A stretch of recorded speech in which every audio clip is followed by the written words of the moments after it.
Hello, beautiful people. Hi, everybody. Today, Peter and I are out in the Ochoco National Forest, and we're going to explore some of the old Cinnabar mines out here. So have a seat, relax, grab some popcorn, and enjoy the adventure. This is the Four Horsemen Hotel, and it's actually a pretty spooky little place.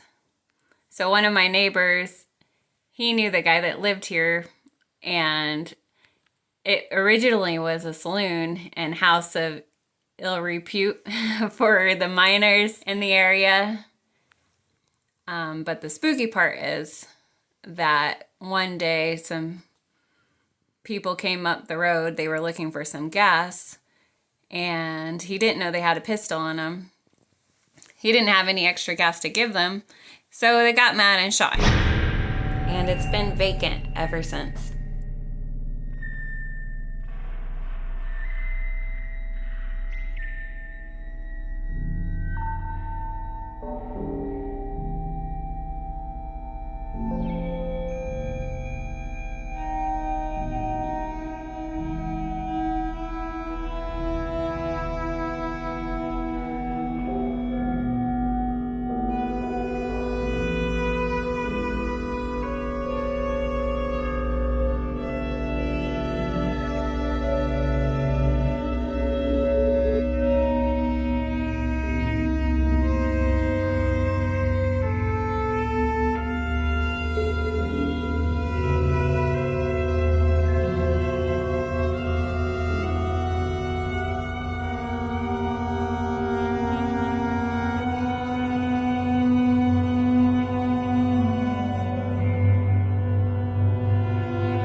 Full disclosure, this place definitely has some bad mojo in it, especially upstairs. I mean, it is beyond spooky. I would never spend the night here.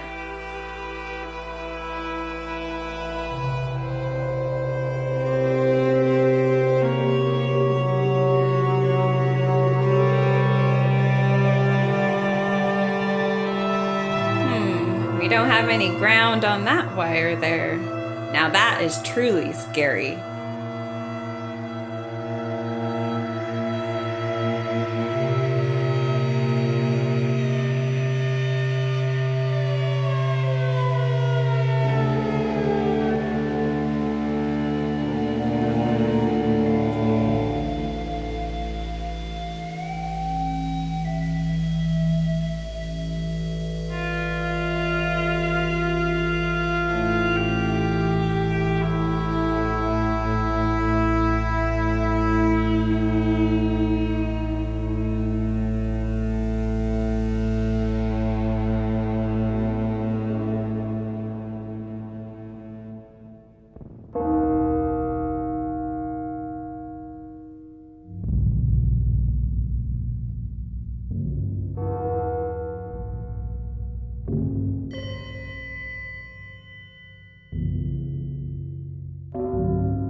Ooh, I am so glad to be out of that place.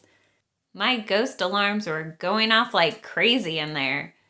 And those giant cupcakes were absolutely terrifying. It's time to explore something a little more pleasant. Welcome to the Blue Ridge Cinnabar mine. This mine was in operation from 1930 through the 1940s. This building was the processing mill, where they separated out the more valuable material. I'm going to walk you through the process in greatly simplified form from what I understand it. The mined material was dumped into this giant hopper where it was crushed and ground into a fine dust by the mill. Then the ore went through this gravity jig that separated the ore based on its different densities. Water went in to suspend the desired particles, and then it went on to the flotation tanks. Here's a closer look at the gravity jig. Here we have the first flotation tank. The Cinnabar was floated to the top of a liquid mixture, which included various flotation reagents. Interestingly enough, they sometimes use pine oil in this process. Next, it was reconcentrated in a second flotation cell before being dried out and fed to the rotary kiln furnace. Here's a closer look at the first flotation cell.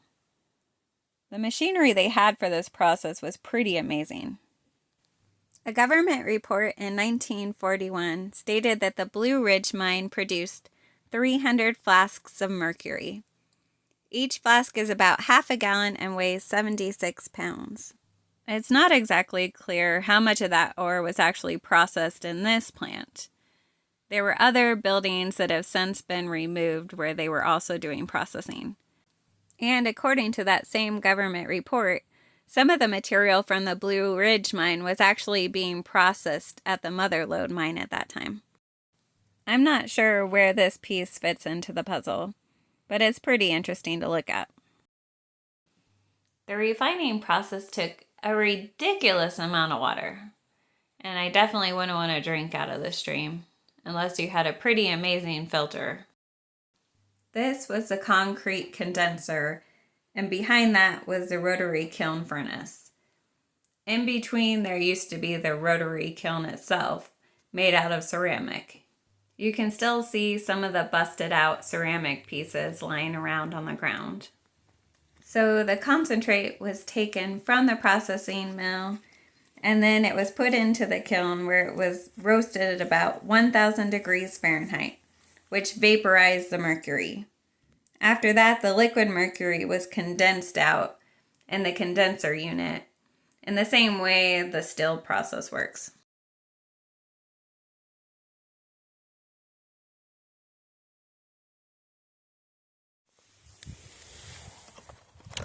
Got a little handle here. Pretty nice handbag.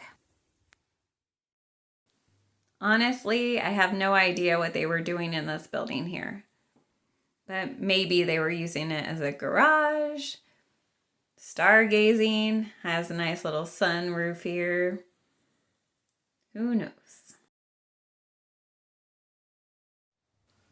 And finally, we have this sweet little miner's cabin.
we found about all that we could at the Blue Ridge mine, and then it was time to move on to some more interesting mines.